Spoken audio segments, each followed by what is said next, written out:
కొందరు ఉప్మా చేస్తారు, నాకు ఎప్పటికీ అర్థం కాదు. అందులో 16 పదార్థాలు వేస్తారు. రైతు బజార్లో దొరికే కూరగాయలన్నీ అందులో ఉంటాయి. అది ఉప్మా ఎందుకు అవుతుంది ఏమిటో చెప్పమా అవుతుంది.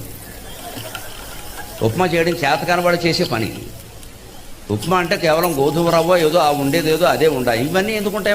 తాళింపై పోపై కావాలంటే 2 జీడిపప్పులే, వేరుశెనగ గుళ్ళు తుపాకు గుళ్ళు వేస్తారేటండి. ఉప్మాలో వేరుశెనగ గుళ్ళు ఏంటంటే రుచి తెలియకపోవడం, అదే గడ్డి. అదే వేరుశెనగ గుళ్ళు అందులో మాటికి అడ్డు తగులుతుంటే చికగ్గా లేదు. అసలు ఉప్మా తక్కువ, ఈ గుళ్ళు ఎక్కువ. 2 తుపాకు గుళ్ళు కూడా పాడేయండి. అందులో క్యారెట్ వేస్తారు, కాకిరెట్ వేస్తారు. ఏంటది? అవన్నీ వేయకూడదు. బఠానీలు శనగలు ఇవా, అది ఉప్మాయా? ఒక రకంగా ఎందుకు చేస్తారంటే అది రుచి పాడైంది. ఆ పాడైంది ఎదుటివాడికి తెలవద్దు, అందుకని ఇవన్నీ కలిపి మొత్తం కలిపి